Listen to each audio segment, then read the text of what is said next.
Okay. Welcome back to Breaking Frum.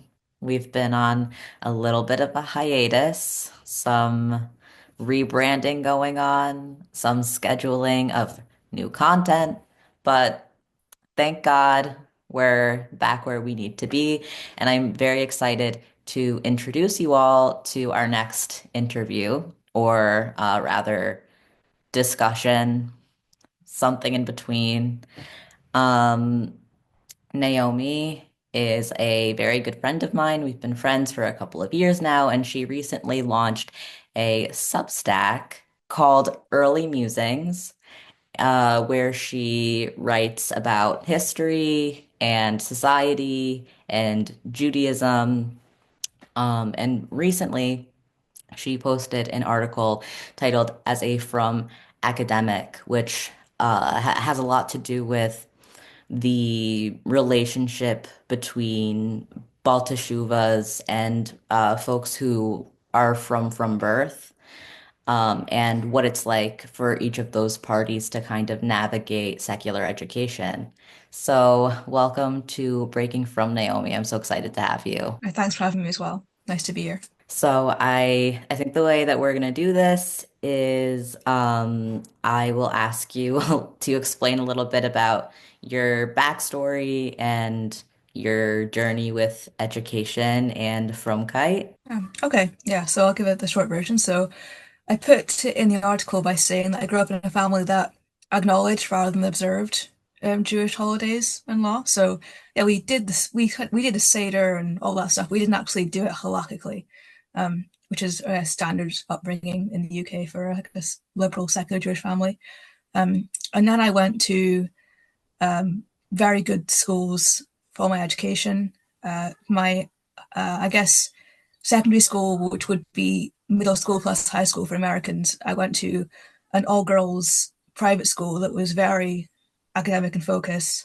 Um, it was so very small class sizes, and like half the girls went off to do medicine. This is like a really, it was like bringing out people to go to university very strongly in the ethos of the school. So I was in an environment where everyone in my class except one person was really in the final years of school, really knuckling down to get their grades to go to university. There was.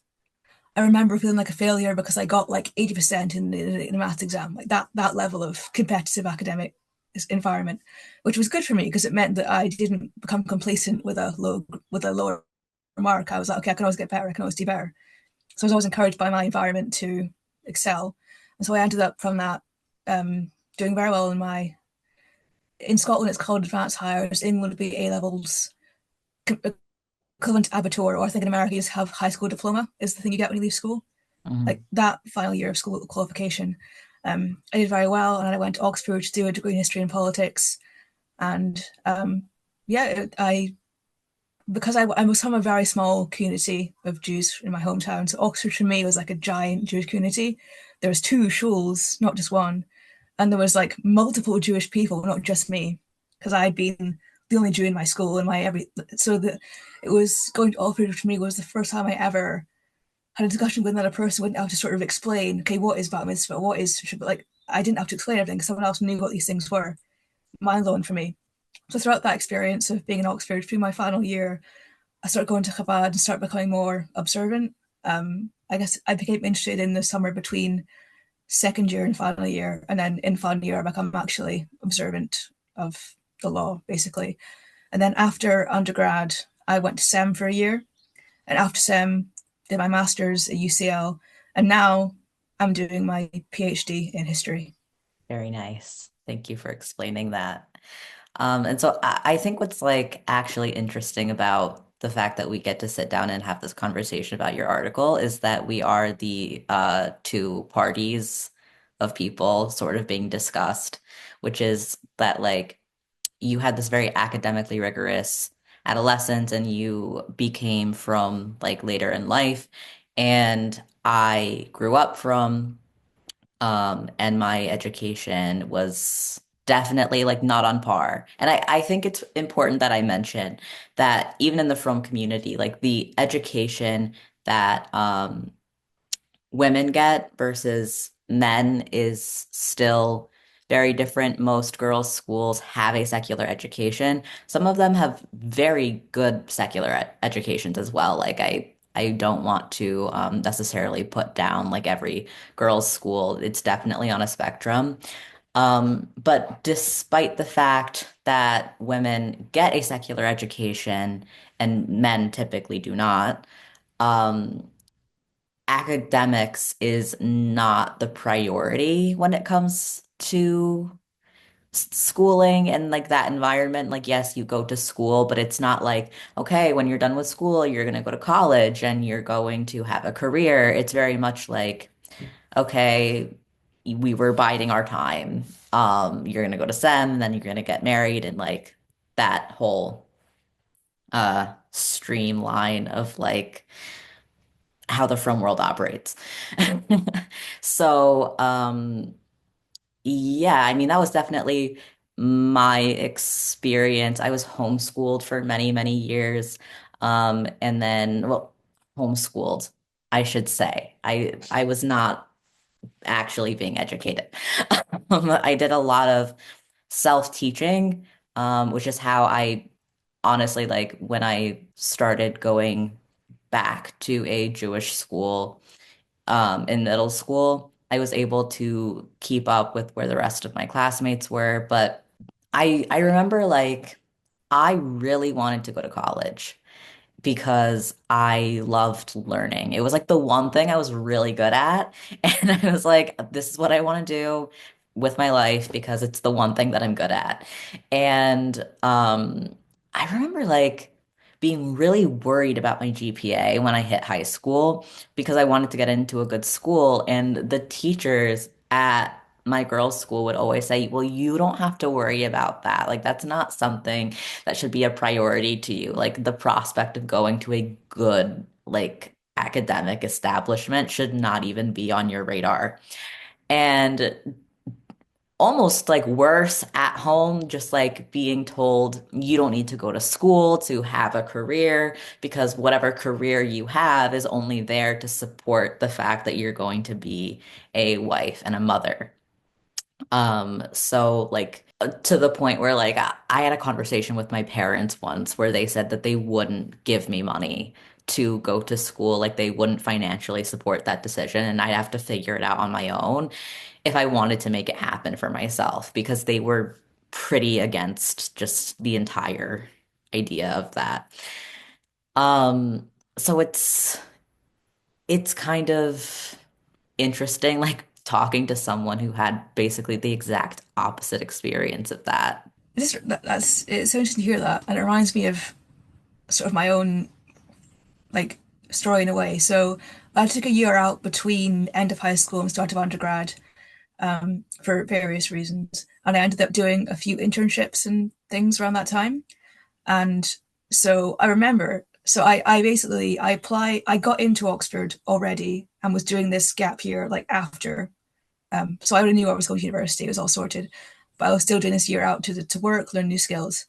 And I remember sitting in the office of my internship. I was 18 years old, and for the first time in my life ever, the thought entered my head like, "Oh, maybe I don't need to go to university. Maybe I can just start working now." And I was like it was such a shocking thought going to my head. I immediately expunged it. And obviously, I'd already got into university. I was not going to drop out, but like the first time the thought of not going to uni ever out of my head was at 18, having already been accepted and working in an office. But it was such a shocking thought that I immediately removed it. Like, this is absolutely not. But like, it's so interesting to hear your story because I feel like it's the, yeah, as you said, the opposite version where the idea of me not going to uni was such a horrible thing that I didn't even entertain it until I was 18. But yeah, it's Yeah. very interesting to hear the way you grew up in that.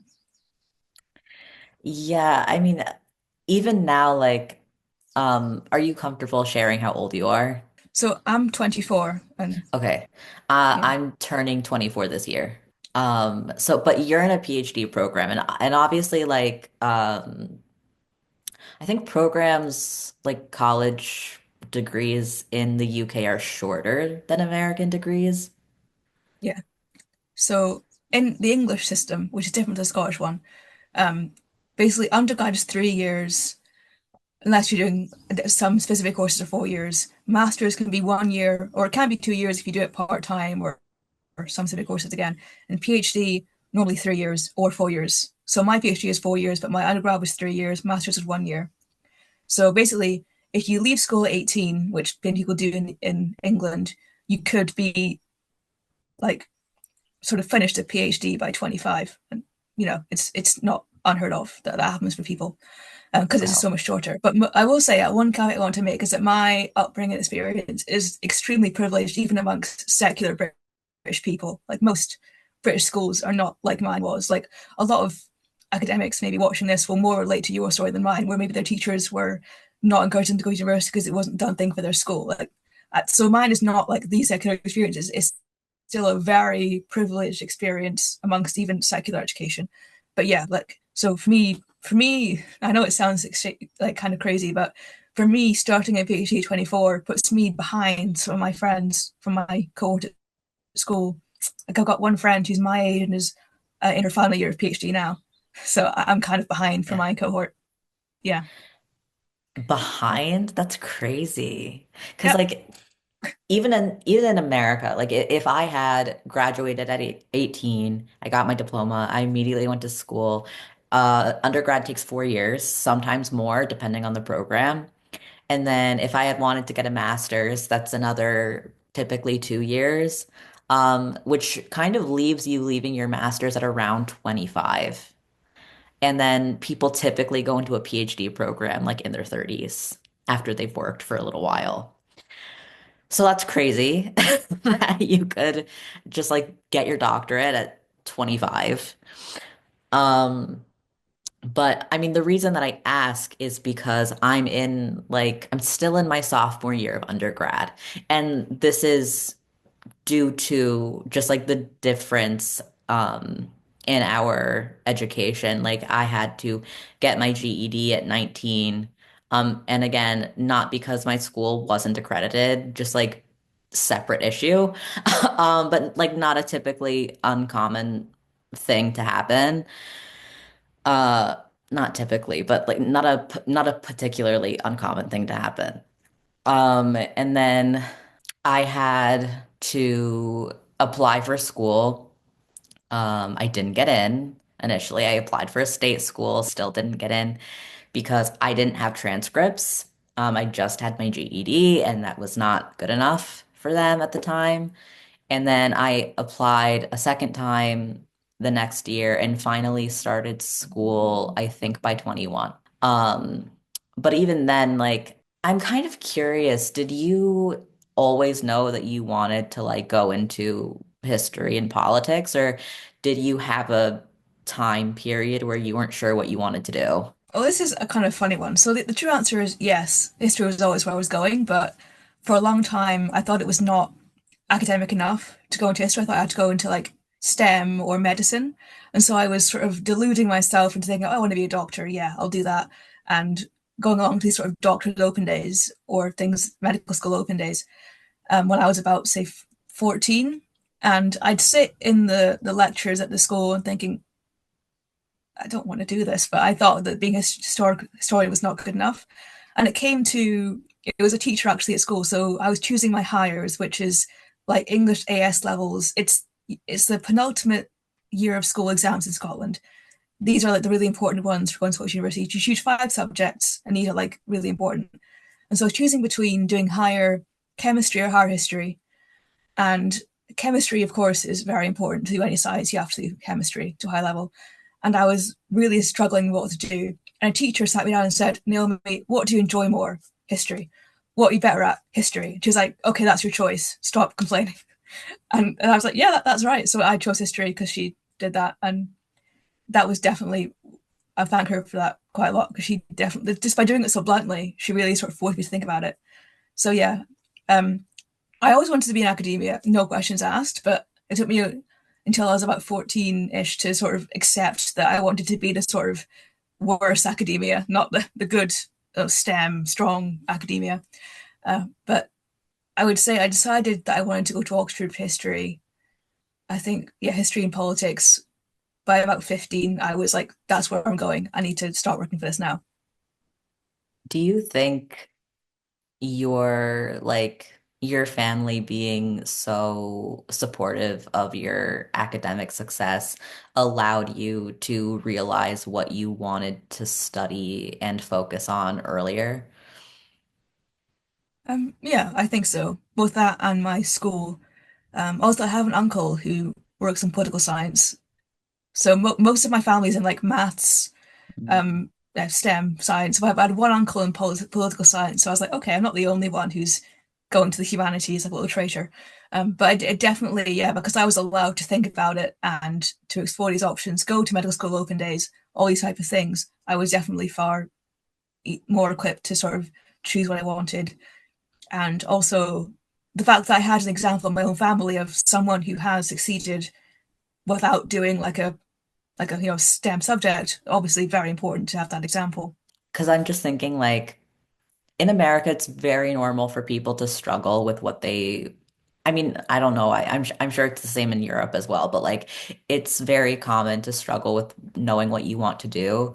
But I think most people end up changing their majors like one or two times.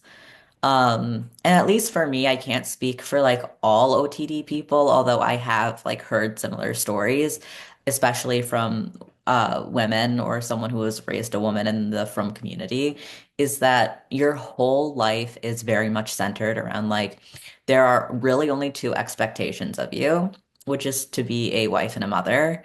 And everything else is very secondary to that, and you don't have to give a lot of thought to it. Which is not to say necessarily that, like, in every family, oh, you're not allowed to be interested in anything other than that.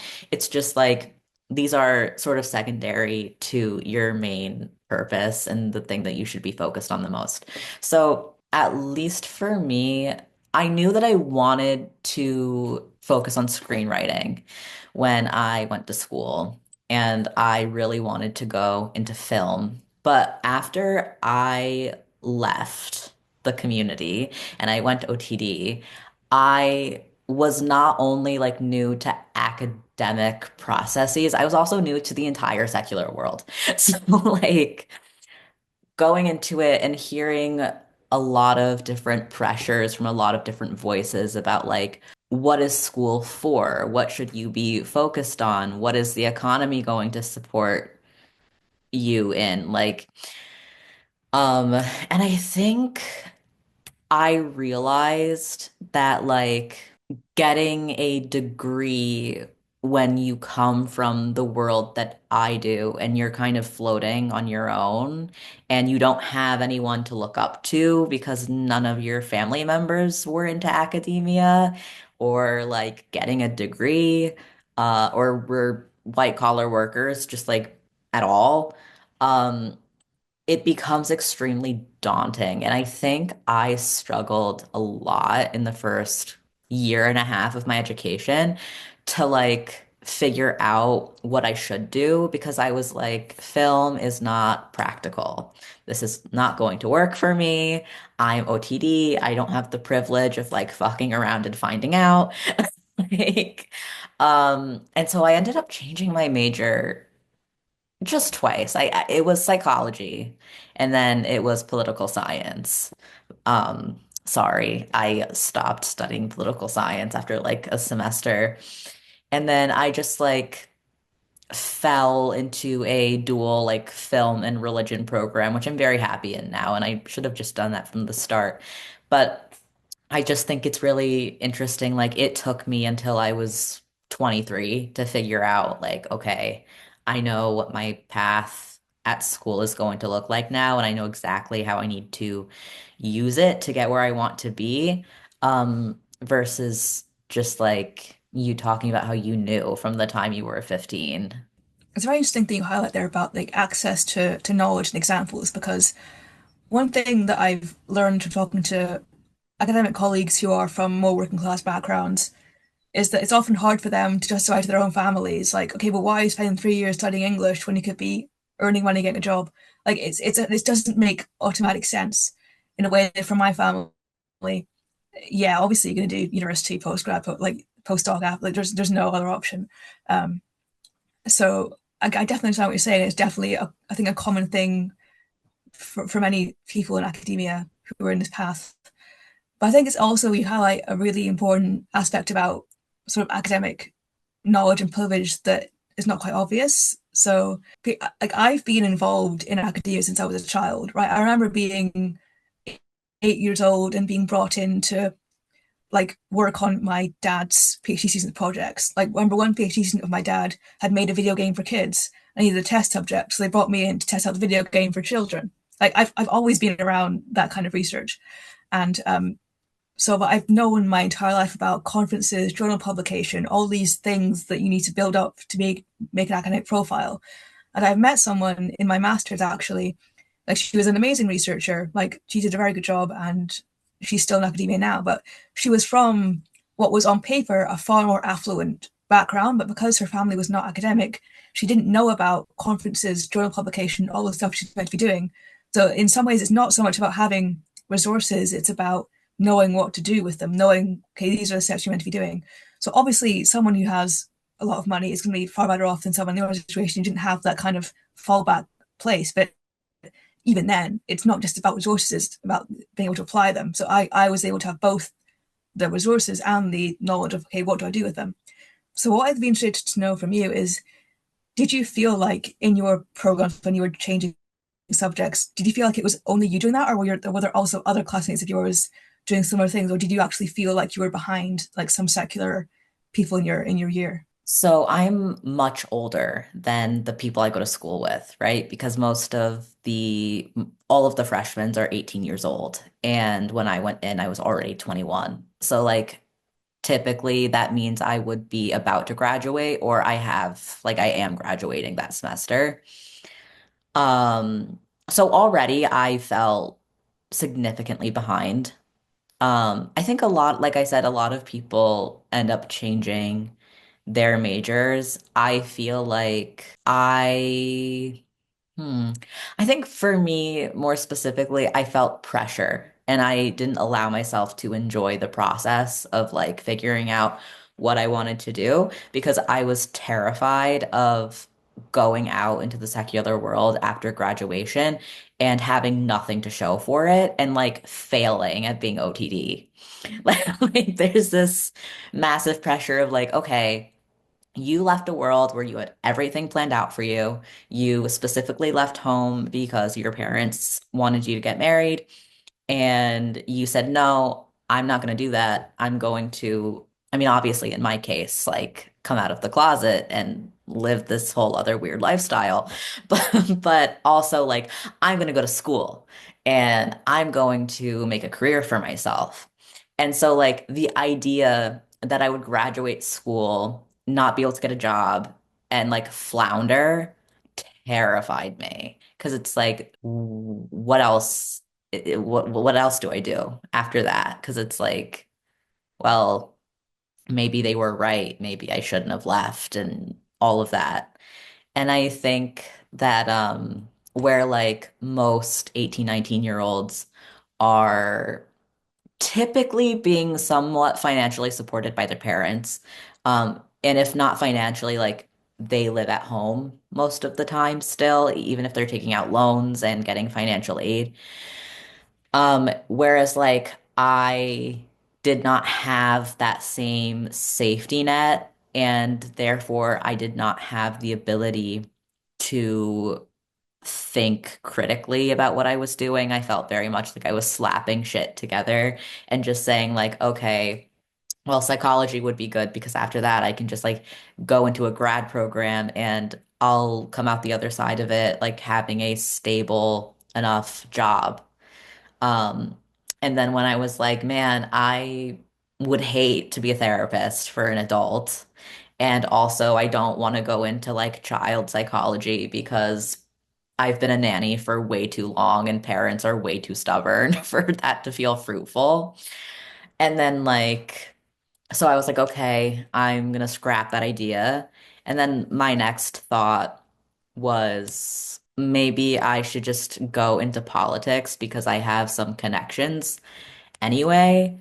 And that might be fruitful and more worthwhile. And then, like, these weren't things that I actually wanted to do. It's just stuff that I thought made sense for someone to do if they were in my shoes, which I don't think a lot of my peers or just like the kids that were in the programs that I was in felt that same pressure. Yeah, that's very interesting. And like it definitely sounds true. Like there's a lot more stakes attached to you because it wasn't just, oh, you, Sam, are individual, are gonna do this. It was like you have to prove your right to lead the community and prove that you didn't make the wrong choice. Like it's a whole lot more pressure. Would you say it's fair to say?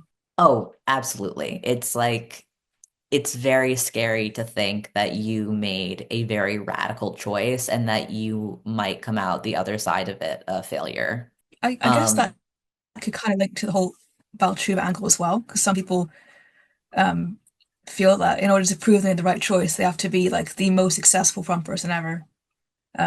Obviously not the same in any way, like, materially, but it's a similar sort of proving the made a decision was right to yourself is a key factor that people pressure that people feel.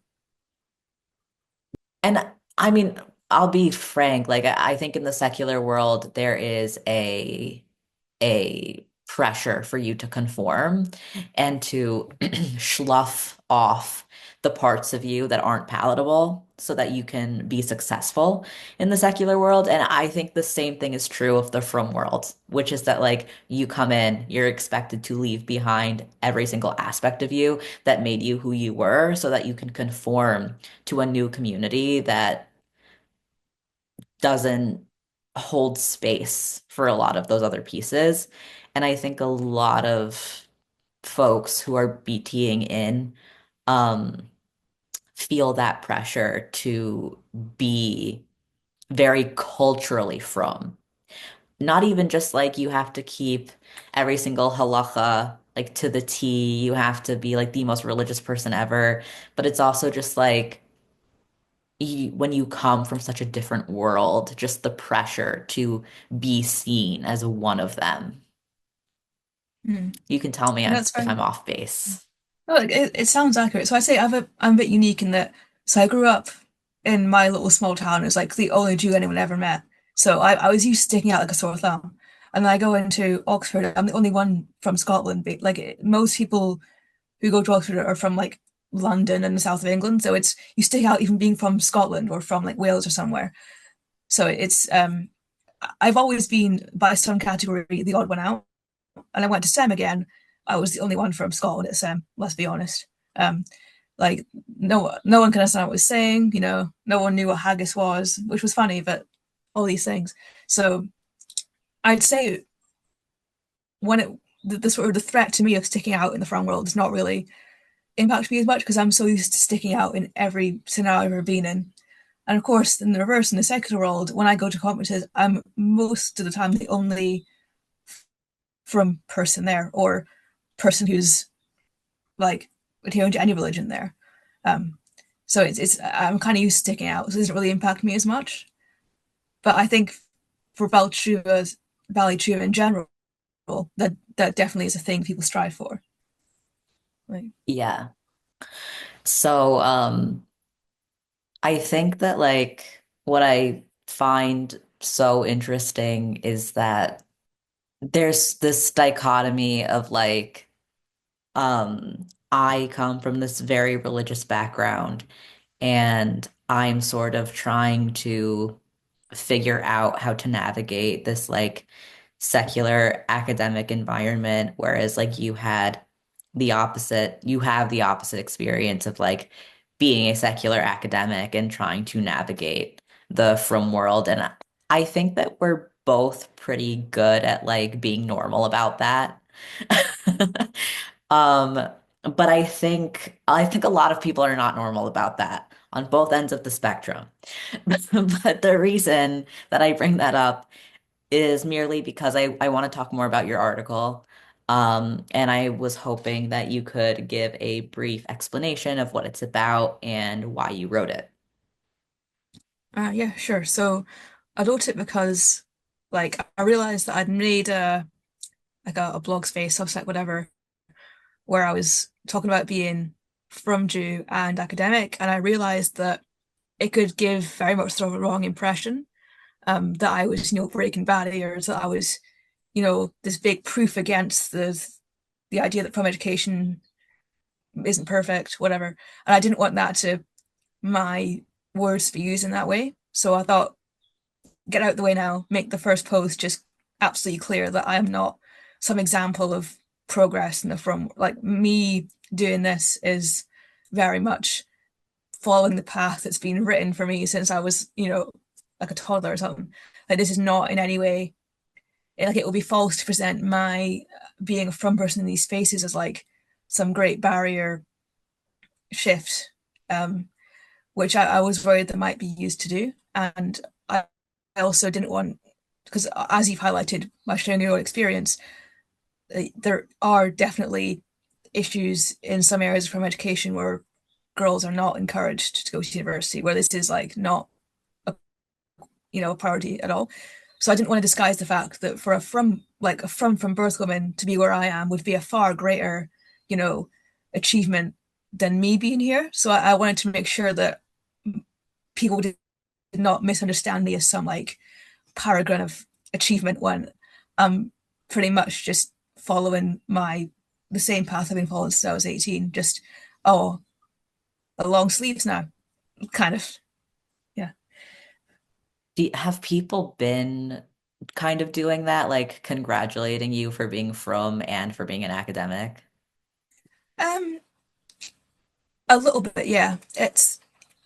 I think most of the time it's sort of fine. People at conferences will be like, "Oh, it's so good that you're here that you can sort of look at this issue from the perspective of this community."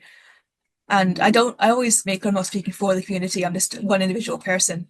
But I have received encouragement from people who know that I'm of this background to sort of present myself as breaking barriers, so like from women breaking barriers into higher education, which I thought was strange to do from someone who knows that that's not what's going on here. But I have received encouragement from many sides to kind of present myself in that sort of groundbreaking light, which is why I thought it was important to, I guess, like debunk that image of me early on.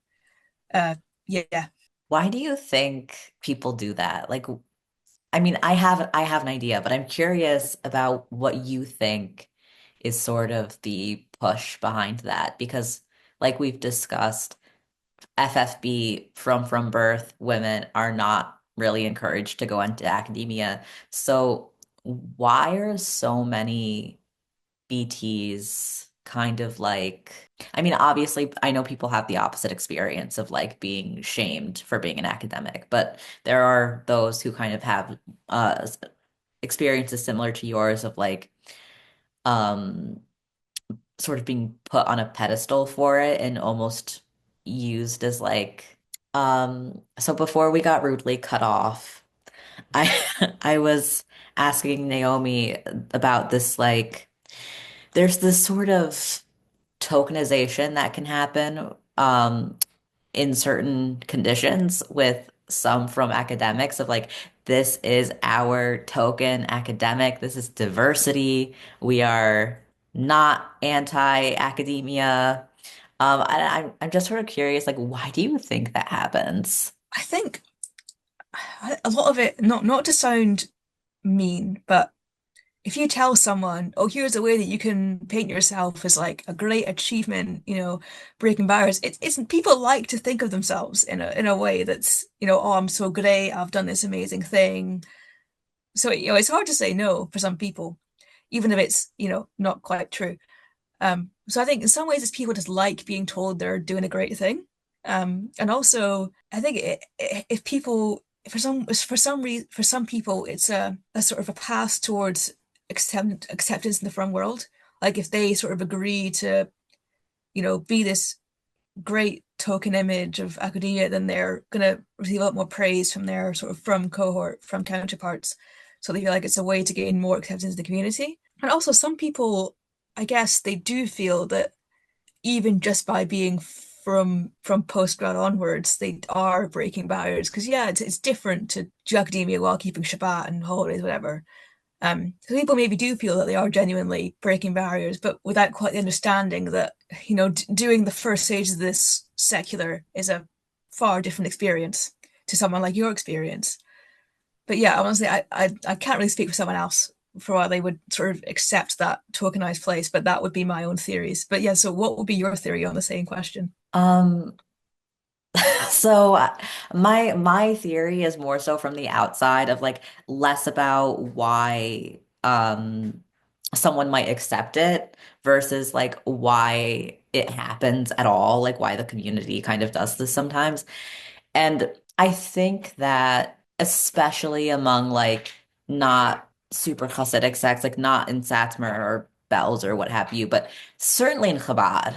Um that like there is a desire for the rest of the world to see you as like not being reductive or like I don't even know what the right word would be, but like I think sometimes the world sort of sees us the way they see the Amish, that like we're very old world and we're not up to date with the times and we're not cool and just, you know, without saying the word cult, like that's what is being perceived. And I think that when there is someone who is very devoted to their Frumkite, but is very successful, whether that's like owning, whether that's like a woman who like owns a really successful business, or someone who's like very successful in their academic endeavors, there is sometimes a move to like showcase that person and show them as like, we're not what you think we are, without acknowledging that like that person often is so successful because that endeavor began before they were from.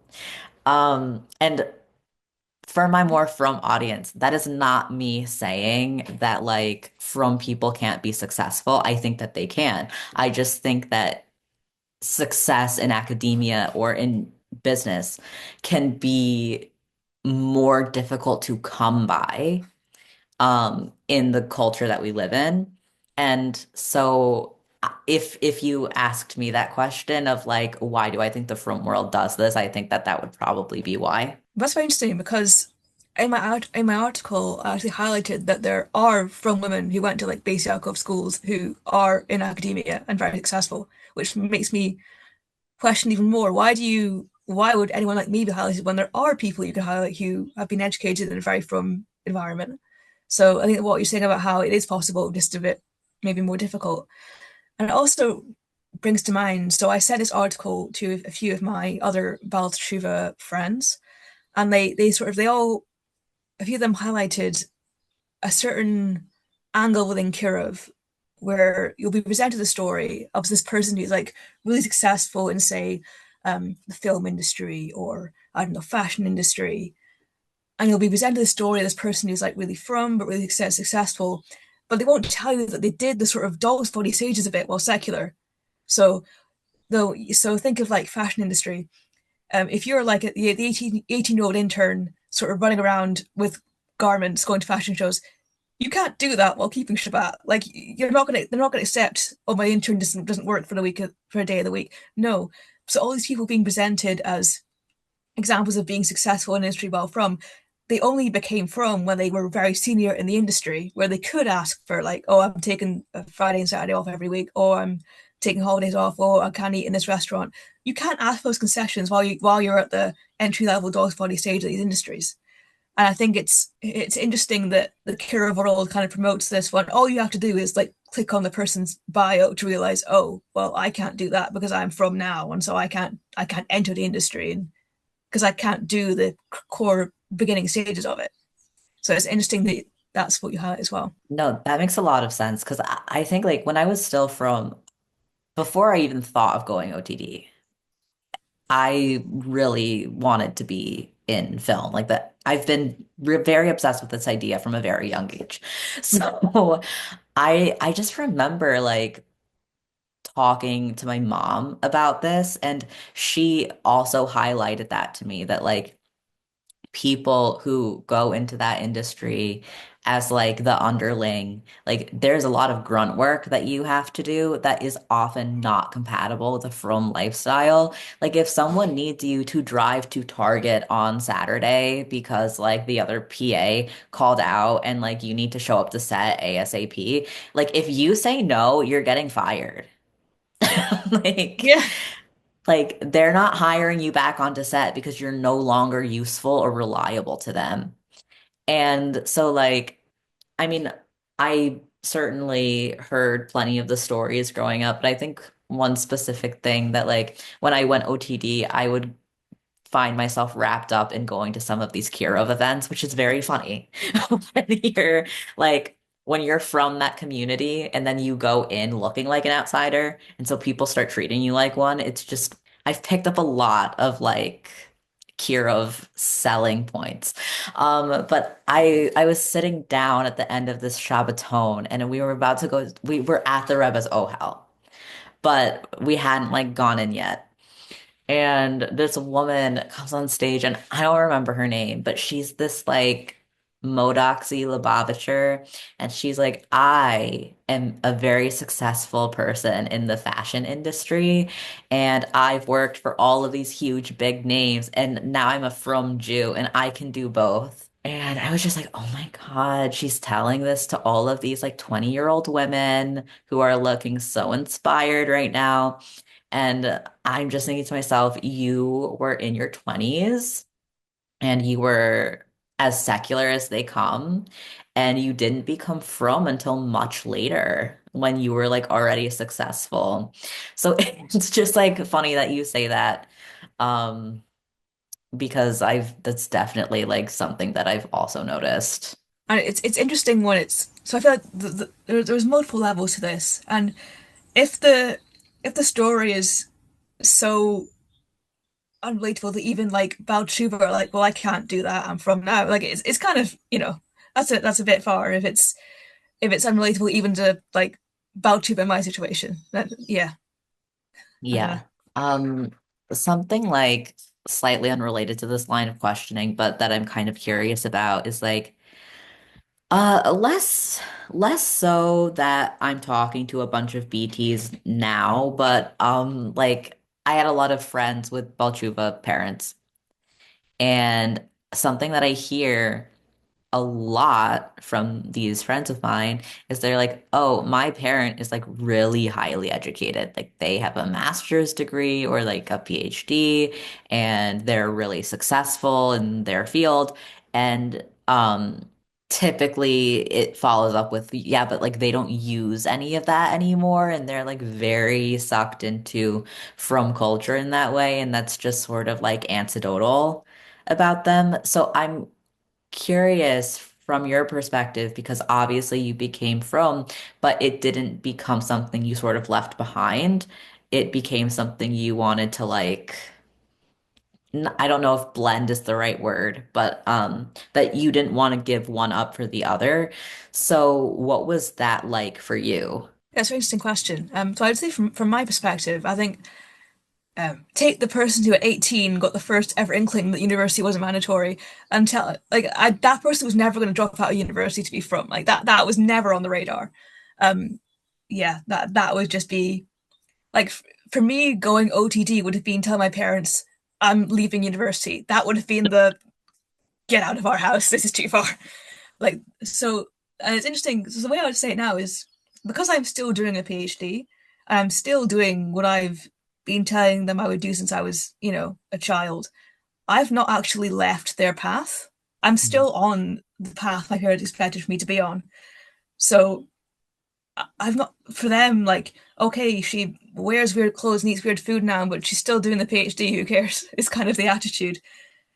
Like they're very nice about it, but I think they don't really for them for my parents, my family, this is much of like a neutral lifestyle choice because it's not interfered with my core, which is the academic path. But if I was to tell them, okay, my mum and dad, I'm going to actually drop out the PhD to get married, that would be a you're not stop. Like that would be the line where they would say, okay, you're ridiculous now, stop it.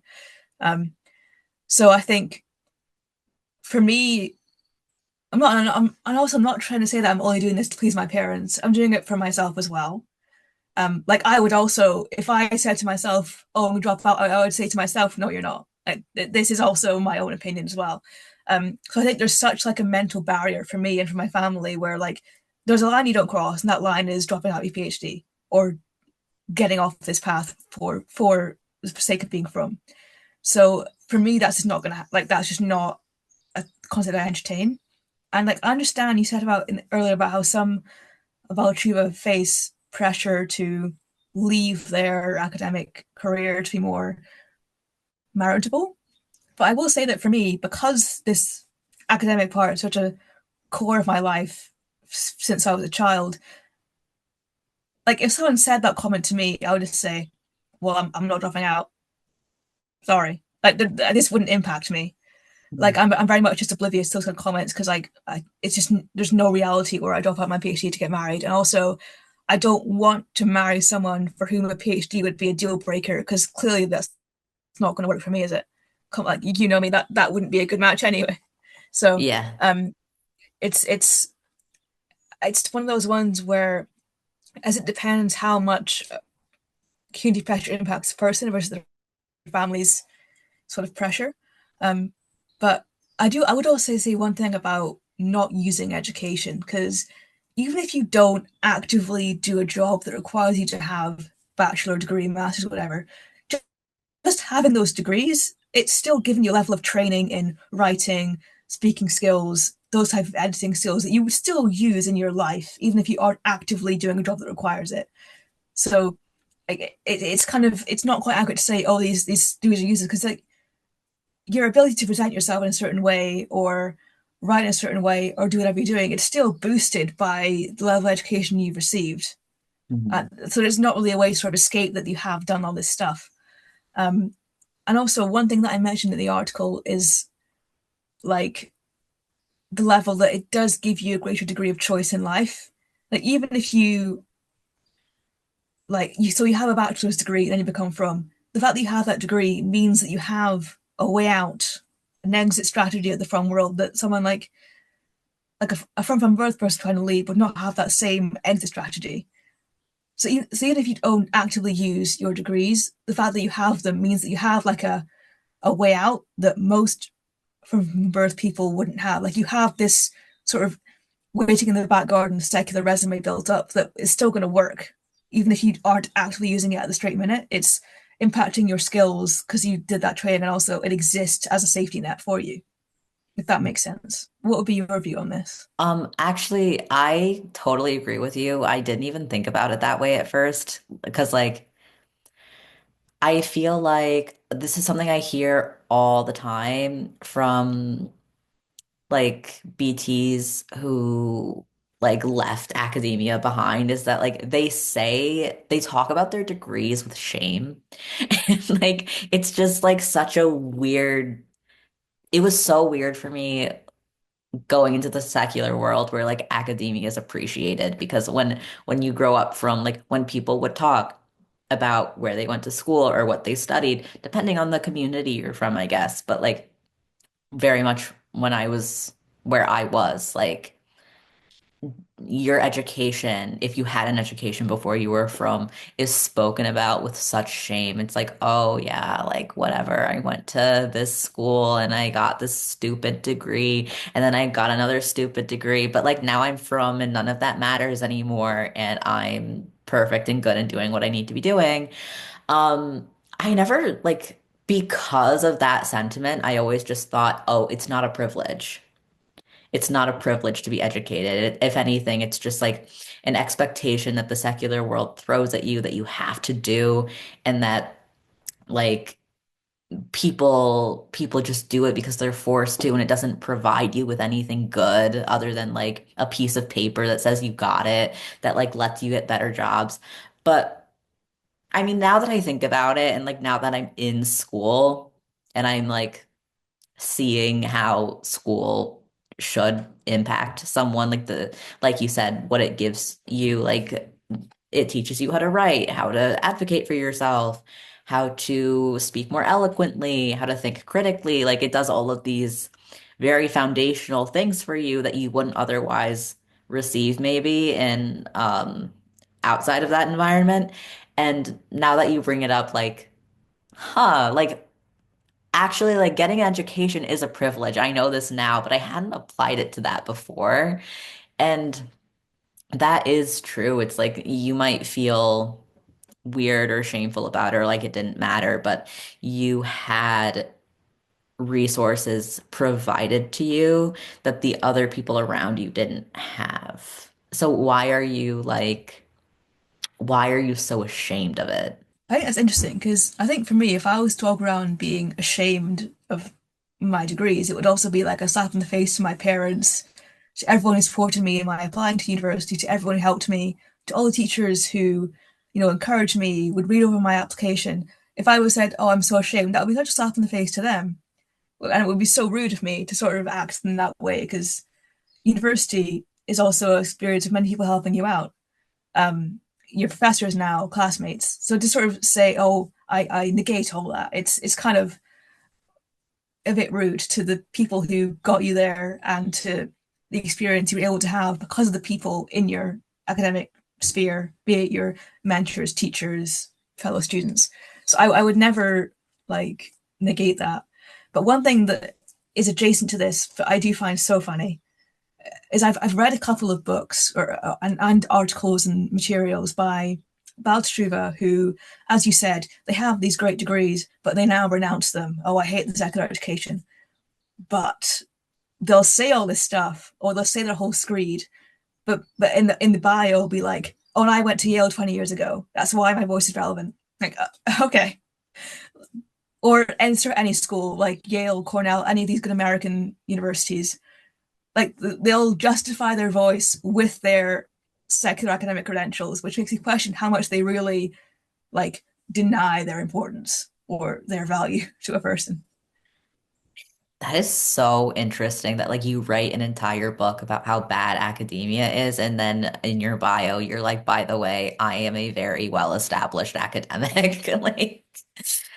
Oh, okay, so that is why you had the resources to write a very well-written book and get it published and figure out how to navigate that world because that's also a part of it. Like doing things that make the world see you as successful, like you also have to figure out how to navigate that that world. Like you have to figure out how to put yourself in a position where you can get your work seen and looked at. And someone who was at Yale 20 years ago, who was like an established academic, would know how to do that. And so obviously, like those are the voices that you're hearing from the from world, like about academia. Which I guess for some people it's genuinely felt, but to me it just comes off as so like, "Oh, gotcha." Like I feel like someone can't really genuinely sort of hold these two things. And I also I don't really see the value in like you can say, "Oh yeah, as a secular person, I went to Princeton, whatever. Um, I studied these great things with these great professors. Now I'm from, and I don't have a job which requires a degree, but I'm glad I had the experience. It was beneficial in these ways." Like you can hold both as true. Like I don't see why one has to sort of say, "Oh, getting into this university was the worst thing that ever happened to me. I hate everyone who ever helped me apply." Like it's not necessary. It's overly sort of rude to those who did help you get there. Yeah. And like while we're talking about this, I'm just thinking to myself, like it would be really interesting to hear about this topic from someone who like grew up in yeshiva university culture or like Toro, like that world of like where being an academic is actually like praiseworthy, but if it's done in a very specific way that still centers on your Judaism. Mm. Like I mean, I didn't really grow up around any of that, but I definitely like know people who are very involved in it who like, oh, like you have a PhD, but you got a PhD in like some obscure Sephardi cultural like literature thing, and now you work at Toro and you teach yeshiva bachers about esoteric concepts from old Jewish literature. Yeah. Um, So like I don't know. I was just thinking it would be really interesting to talk to someone from that world on their perspective of like Frumkeit and academia. I think you highlight a very important point there is that we're not saying that all from schools deny people education that can be academic. Like there are many modern Orthodox schools where the kids are learning really great Kodesh, but also good enough whole education that they're all sending them off to Harvard. Like these schools do exist.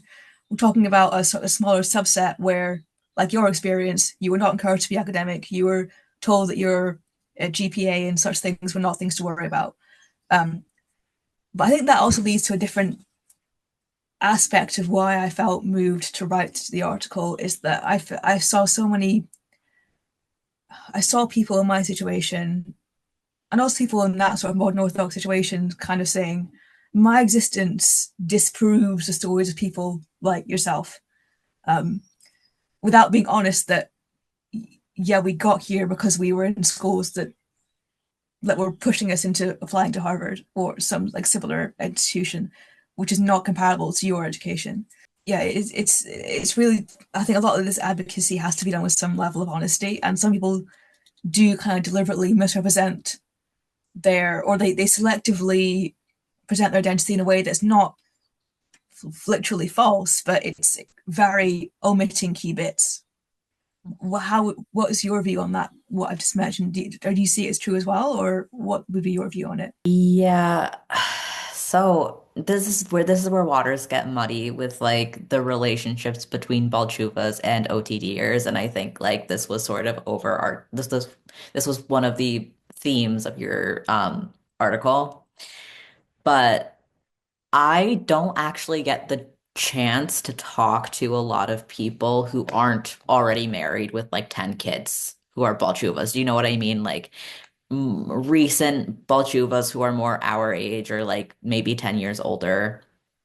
Um, because I think that they look at someone like me and it feels very threatening because they left what I wanted behind, thinking that what I had and left was better.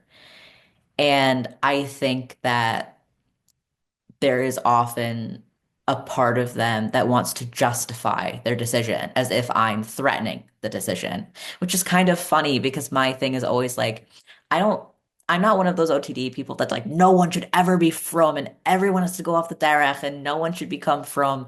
Like, I'm not one of those people at all. And you know that. Like, if you want to be T, my biggest thing is just that you should know what you're getting into. And like, you should just have a very good idea of what you're buying and what they're selling and how sometimes those two things might not be compatible. But if you have a clear idea of like what's in store for you, then you're an adult. You can make your own decisions. And like I'm not gonna be a jerk about that. Um, but I think that the initial thought that comes to their head oftentimes is like, oh, you must be judging me for doing this thing, and I want to prove myself to the frum world by denouncing you and using my experiences to make you look bad. So I mean, I've definitely been on the other end of like a Balchuva my age being like, well, that can't be true that that happened to you because I have been here for 2 years and I know what I'm talking about. And it's Oh, like, I don't know, sometimes you just gotta like oh, tune them out and move on. yeah, that quite. Wow, I'm surprised someone just went up like to your face and said, "Oh yeah, my 2 years disproves your life experience." But like you do see it. But one thing I would say is, so you mentioned how some OTD people become resentful of the from world and become against anyone being from. Like, but from their experience, I can see why they've taken that view. Like, I'm not going to judge them for having that view. I can see how they got there. Like, and it's not on. It's fair, like fair game to you. I can see why you're in that thought zone. But I think, yeah, the idea of people being threatened by by you when you I feel like you go out of your way even to be so conciliatory and like nice towards Baltruva, even when you might want to say something a bit more harsh. You often bite your tongue, I feel like. Um, yeah, that's wow, quite interesting to hear. But I think you are right in that a lot of it is justifying the decision to themselves when I think we're both in a situation where, my existence does not make you think, oh no, I've done it wrong. I could have, like, and for me, yours does not make me think, oh no, I'm wrong. This person is disproving my total life. Like, we're both at the point where we're secure enough in our choices to know that each other's existence is not, negating our own, which I think for a lot about True, it takes a while to get to that point. I mean, yes, 100% about like it takes a while for Balchuvas to get to that point. It also takes a really long time for people who are OTD to get to that point. And something that I always want to emphasize whenever I talk about this on any platform is that yes, I am at a place right now where like if I have something that I want to talk about, like I have a bunch of From friends, like I'm still friends with a lot of From people, a lot of Lubavitchers. Like I have my little rabbi friends that I gossip with. And then I also am friends with like a lot of people in the secular world. Um, and I'm friends with a lot of OTDers. And I can hold both of those things at the same time because I went through an almost 6 year period between like psychologically going OTD, physically going OTD, and then being out for 4 years now. It's going to be 4 years in 2 days. Um, but like 6 years is a long time to process all of that anger and resentment. And I did a lot of my processing away from other people. Um, but so I think a lot of people get this idea. I mean, I think it's twofold. I think some people are like, oh, you're amazing and incredible, and everyone should strive to be like you. And these OTDers who hate us are just mean and cruel. And the opposite end, like, oh, you're a suck up. You're just like trying to get them to like you, and they'll never like you the way that you want them to. My thing, my thing with that is just like there is a process that neither of these groups of people saw me go through. But when OTDers are angry like that and like can't even talk to a Bachuva because it's almost traumatizing for them, like I get it. I get it because that was literally me not very long ago. I have gone through phases of being like, I grew up in a cult.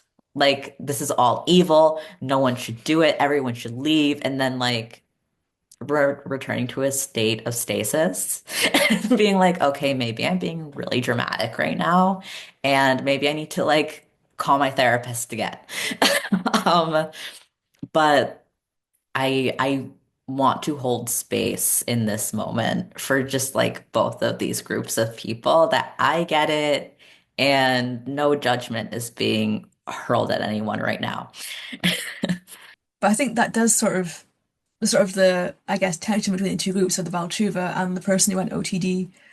Um, I think it was one of if we sort of turn back the clock a while ago, one of my first exposures to this whole issue was a few years ago. Netflix released a couple of like movies, whatever, about like OTD stories, and I think the example I'll bring now is the one of Unorthodox with Shira Haas playing the main character, where the character leaves Williamsburg to go to Berlin and join a piano school. Um, and I watched it and I thought, okay, this character is not living my life. I'm watching it as a person who's not like I'm not in Williamsburg. I'm in London. Like I'm clearly not in this world that she's in. But I saw people online and in person, like debunking this story by saying, "Oh, look at me! I'm Orthodox as well, and I'm high up in my field, or I'm doing like a PhD." It's like, but you're not from Satmar Williamsburg. There's a clear difference here that you're clearly avoiding in your analysis, and it just rubbed me like it really kind of was uncomfortable for me to witness because imagine if I said to you, I said, look, Summer, like my existence as a person doing a PhD while being from debunks the story of Deborah Feldman and Orthodox. How would you react to that? Okay, so you're gonna get me like spiraling about this again. But like the thing that pisses me off so bad about unorthodox is that I don't like anyone. I don't want to talk to anyone about it because everyone's wrong. Because my stance is very much like I'm not going to sit here and try to debunk Deborah Feldman's experience of Satmar Williamsburg because I didn't grow up there. I'm not Satmar. I'm Chabad. Yeah, Sure, I know a lot of people from Satmar and like some things I can speak about with a general sense of knowledge and understanding, but I did not grow up there. So I'm not going to, check her work, check her yeah, receipts. yeah, However, exactly. the one aspect of it is that like my biggest gripe with unorthodox is the way it portrayed going OTD as being something that is simple and Yeah, easy to attain if you just leave. That's yeah, my only gripe with it. yeah. She did kind of land on her feet quite steadily in Berlin. I will say that I did notice that too. But I think what we've both said here is that we're honest in the fact that we did not grow up in St. Williamsburg. So for Yeah. me to sort of stand up and say, "Oh, I'm also from and I'm doing a PhD," would be completely misleading because I grew up in a secular academic family. I did not grow up in her like story. So to see other people who are either Baltruva or from very modern Orthodox background saying, unorthodox is not true because I'm from and I'm doing this thing. It's like, but you're not that from that community that's actually the show is about. But I will say I did. So there is one content creator called Frida Weisel who also reads Mm-hmm. Orthodox, but she is from the Satmar community. She Mm-hmm. left it, but like that's an accurate view because she is from the same background as the show is about. So for her to, if she chooses to debunk or agree, like that makes sense because it is the same thing that or a similar world that she grew up in. But for us to do so is, or like as a fellow Orthodox Jew, it's just not true. You know, it's just not Mm-hmm. true. And it also like another level of it is this might be a bit more controversial, but a lot of the like debunking of these OTD stories kind of focuses on sort of further stigmatizing certain practices. So people will be like, "Oh, I'm Orthodox. I don't shave my head. That's only a crazy people thing that no one does." If you do that, all you're doing is just pushing, saying the stigma is fine because you're doing it to that Jew over there, Yep. and it's a small enough group that's fine. If why not actually say, oh, I think head shaving is actually not that big of a deal, and here's why. Like, why not actually address the issue rather than saying the stigma is fine because more Orthodox people don't shave their head. Which I think if you actually want to like debunk the dramatization of these issues, don't just say, oh, but those are only a tiny group of Jews and hate them is fine because they're weird. Like, actually address why it's bad even to stigmatize certain Satmar practices. Actually go there, like, go the full way. So, I think just to like answer your question, um, I think that when Unorthodox came out, I all right. It was a year before I went OTD. And so I watched it and I knew what it was about, but it was still extremely fresh in like everyone's mind when I left because it had only been out for a year, so people were still talking about it and it was very much like on the forefront of their brains. And when I left, like I, when you meet new people, it's very much like, oh, what do you do for work? Or if you're not in work, like what are you doing in school? Like people want to know what stage you're at in life. But because I had just gone OTD, it was like I had to explain that I had just gone OT because otherwise it's just like, well, why aren't you in school or working? Like, why are you not doing anything? It's like, okay, well, here's my experience. But anyway, every single time I would say I used to be Hasidic, immediately the person would go, "Oh my God, like Esty from Unorthodox." And it would frustrate me so much because then I would have to sit them down and be like, okay, so actually there's a difference between people who live in Crown Heights and the people who live in Borough Park and the people who live in Williamsburg and the people who live in Midwood. And you have to like take them through the step by step. Otherwise, they think every ex-Orthodox Jew is like SD from Unorthodox. So, on one hand, I understand sometimes why from people are like, well, actually, we don't do X, Y, and Z. This is a much like insular. This is a much more like insular group of people who do things a little differently than the rest of the Orthodox world does, and we're not really like that. Chabad does this a lot. And not Chabad generally, but like Chabad people, like when they talk about this issue, it's very much like, well, they do that, but and we don't do that. And I think I understand where the intention comes from, but I do agree with you that I sometimes feel like the tone can be pretty disrespectful. And I also think that there's a lack of like, I don't think it's kind to shove them under the bus to make yourself more palatable to a secular person, which is something that I've been thinking about a lot recently for other reasons. But like the things they do aren't like weird and insane. Like they come from somewhere, they have roots, and like it's okay to talk about the trauma that comes from some of their practices for the people who had to live with them.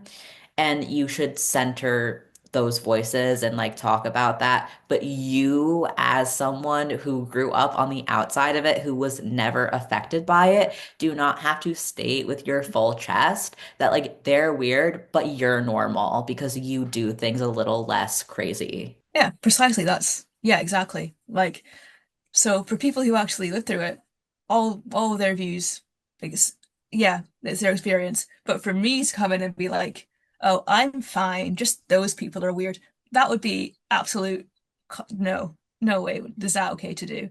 But that's what I see some like influencers, Baltube influencers doing, sort of falsely saying like, oh, as a fellow Orthodox Jew, I didn't have to shave my head. I went to university, so therefore S.T. Shapiro's story is not true. It's like, okay, but you're kind of omitting.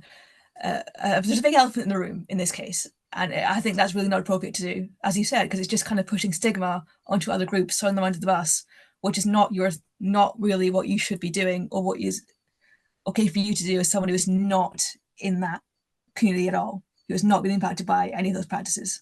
I, this is off topic, but I genuinely wish that like when these frumfluencer types and for the audience, a frumfluencer is exactly what it sounds like. It's a from influencer. So we're talking about all of the TikTok Orthodox mommies, the Instagram stars, uh, maybe single people on Twitter who have 30,000 followers. Like that sort of influencer space is kind of what I'm getting at. I wish instead of saying, "Hi, my name is blank and I'm an Orthodox Jew and I'm going to teach you about what we're like." I do wish that they would try to educate their audience about the differences between all the different groups in front, like ahead of time. Like someone coming on TikTok like, I'm an Orthodox Jew, specifically I'm X, Y, or Z, and talking about like why that's important and what makes them different from like another kind of Orthodox Jew. Because I definitely feel like the secular world sort of lumps us all together. And it's like, oh, well, your life can't possibly be that bad because I watch Miriam Zagwi on Twitter and on TikTok, and she's like totally normal and fun. And so you can't have it that bad. And it's like, okay. But also, like, we're not all the same. We're not a monolith. We have very different experiences of life and education and Judaism. Like, just the way we practice is different sometimes. Um, and so I think that if we were more cognizant about doing that, it would be better. But sometimes I wonder if the lack of the education is done with purpose, of like maybe it's better for everyone to think that we're all good and we're all the same, or not good, but like it's better if everyone thinks that we are all normal and the same so that none of us catch flack for like the other groups like weirdness. Do you know what I mean? I see what you're saying, but I think a way to do that would be to sort of, as I said before, rather than automatically saying, yes, you are right to stigmatize head shaving, just actually explain, okay, it's a thing people do, some people don't do it, and here's why it's done. It's not just they plucked it out of a hat as some weird things do, that there is a reason why they do it, and maybe don't automatically be afraid of it. Like Mhm. that could be achieved by just not saying that the stigma against these things is automatically right. Sort of saying, yeah, people find it traumatizing, people don't, but here's what it is, explaining it a bit more. But I see what you mean. Why it could be beneficial to present um, all Jews as like, oh, we're all great, there's no problems, whatever. But the side effect, as you said, is it means people who are leaving and have a bad story are just silenced and are, their stories are debunked rather than sort of given space to be listened to. And at least all these other problems that kind of I talk about in the article a bit of like that one person's good experience cannot debunk another's bad experience, and that it shouldn't be like you shouldn't have to talk about all the happy about Shiva to talk about the stories of OTD people. Like you shouldn't have to do all of it. Like your story by itself is valid. You don't need to sort of caveat it with, oh, but other people who do the opposite of me are happy. You don't have to do that. So I think it's not really helpful that's kind of a lot of where the discourse can be in especially the BT Balchuva influencer landscape. So I think that we should probably close up.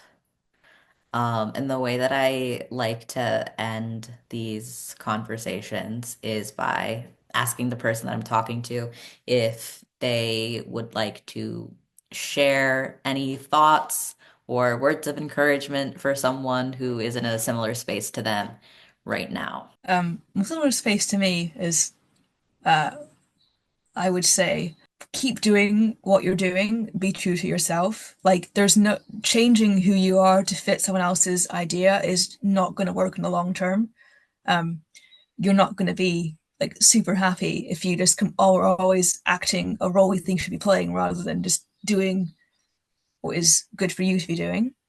And uh, yeah, I'm not sure. Like my situation is quite an easy one to be in, so I'm not sure what advice to give. But if you're a person trying to get PhD funding in the UK or USA right now, best of luck. Wow, that is it's a hard one, but I am happy to help people with funding applications if they want to ask me about that as well, or university applications in general. I'm happy to help with that. People want to ask for help, but I will say that anything I've said in this interview, if you think it's egregious, I'm happy to hear that. Like I'm always open to being proven wrong, and I'm always open to hear people's disagreements with me. So um, please be in touch if you want to like disagree with something I've said or if it's affected you. I'm happy to talk it out with you. Like I'm not so arrogant that I think I'm always right in all things. So I'm always yeah. So I'm open to being contacted about that. I'll definitely link your Substack and if you want your social media in the description.